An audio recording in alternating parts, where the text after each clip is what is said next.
Hello everyone and welcome back to another Minecraft video. So today we will be looking through my top 10 tips to cover the fundamentals of building in Minecraft. So yeah guys, let us jump right in to number 1.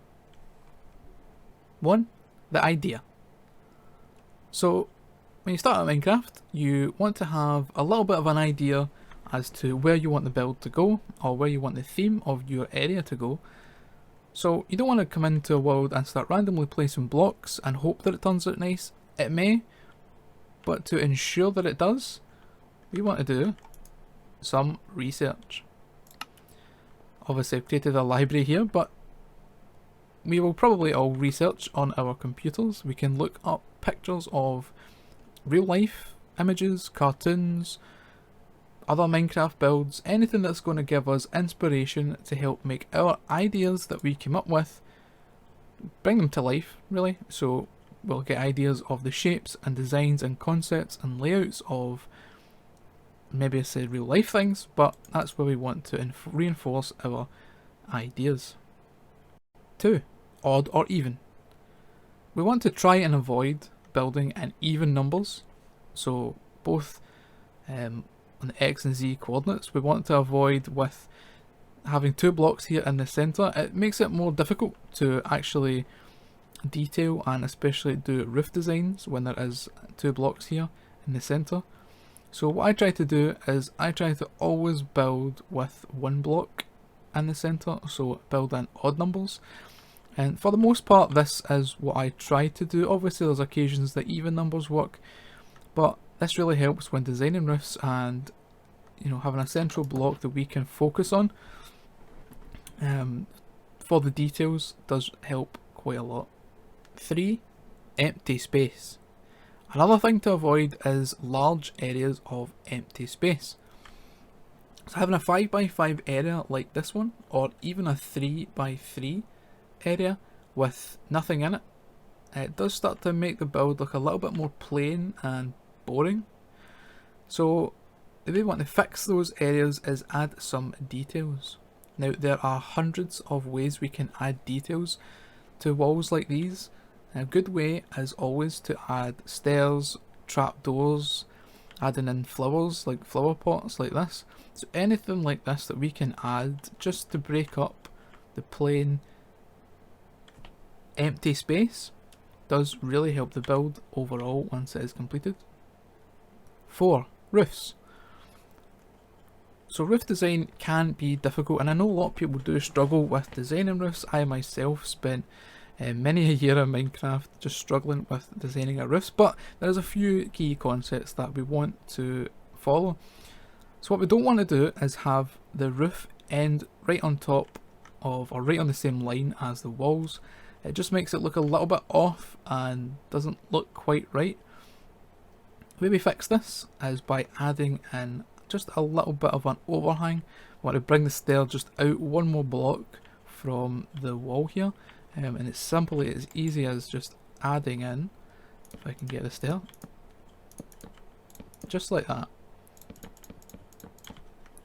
Another thing that I've done here is adding a trim around the edge of the roof with another block type or colour. This works better on a larger scale roof, as this adds just that little extra little bit of detail and just makes the roof stand out more from the build itself. 5. Shape. A lot of people, or a lot of times in Minecraft, people tend to build squares or rectangles. Now usually they just build something like this, a square, add a few windows, add a few doors, shove a roof on top, and they are done. And don't get me wrong, a square or rectangle can look really nice if we add all the details and things, but one thing we want to try and do is add some sort of shape to a build. Now it doesn't need to be as drastic as creating an L shape like this one, but adding things like dormers come out the roof and little porch areas come over the doors just give that little bit extra to the build. It makes it look a little bit more interesting than just having a standard square or rectangle shape. 6. Depth. So building walls on Minecraft, we want to try and avoid having flat walls. This ties in with the empty space area. This does help with that, as well as we've got a wall here. We've got the two support columns on either side, the main structure of the wall in the middle, but it does look a little bit off. There's something not quite right about it. So what we do is add depth. There's many ways we can do this, but the way I've done it here is I've taken the support columns and just brought them out by one. You can add things like a little bit of a lip here with slabs or trapdoors.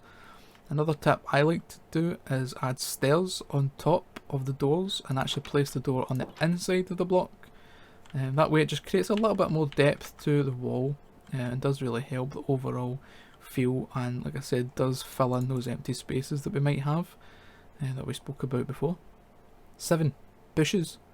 So I've copied over what we've had just a moment ago, and it looks okay, but maybe a little bit dull. Obviously it's mostly all just brown colour scheme here, so we want to liven that up a little bit, add a little bit of colour to it, a little bit of life. And the best way for that is adding in bushes. So I've added in oak leaf blocks here, some tall grass, some flowers, and even changed out the floor for some grass just to simulate. Obviously we'd probably have a path here, but adding in these leaves does just give a really nice effect to builds, especially wooden styled builds. I think I've said it before, but adding leaves to a build will improve pretty much any build if you add leaves. 8. Texture. So moving away from the wooden styled builds, we might have someone building a castle or fort style. One of the best blocks in the game for this obviously would be the stone brick, as it really does fit that castle theme. But what we want to do, or what we might have here, is large areas of wall, and we don't want to use the same block over and over again. It gets very repetitive very quickly. So what we do is add texture, and to add texture we take blocks of a similar colour. The stone variants work really well together for this. So we've got regular stone, we've got andesite, we've got cracked stone bricks, and obviously we have the main stone brick there. If this was on a larger scale as a castle, we could also add in the mossy stone variants. This would add a little bit of green to the build and break away some of the monotonous grey of the main castle structure. 9. Lighting. So I've changed it to nighttime here to simulate this one. We've got a build and there is no lighting at all in it whatsoever. Obviously you'd probably have the interior lit up if you were living in this base, but you can see that it does look a little bit dark and dingy, and maybe it looks an alright structure, but we can do a lot better. And with the use of lighting we get 2 benefits. So the first benefit is obviously adding in lights gives us another extra detail. So with this one, the lanterns work really well as they go with the theme of the build. So these actually are a nice detail block to add. Another one is we can hide the lighting using things like trapdoors. I think composters work with passing light through, all these kind of things. I think there's lights up here as well. It just makes the base stand out a little bit more at night time. 10. Practice.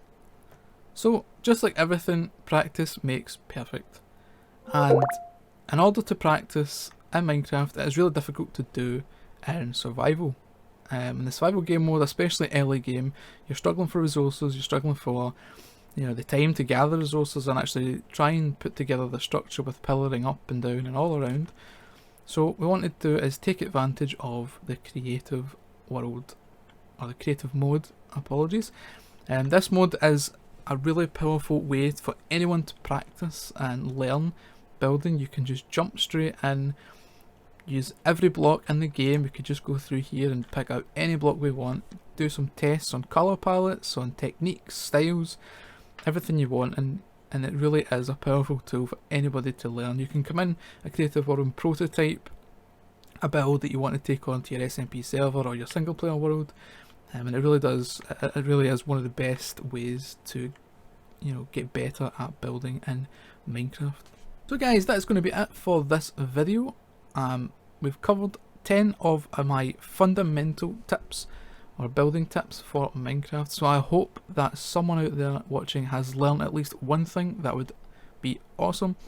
So thank you very much for watching. I hope you enjoyed. Please leave a like if you liked and consider subscribing to the channel if you would like to see more videos like this one. Thanks again. Bye bye.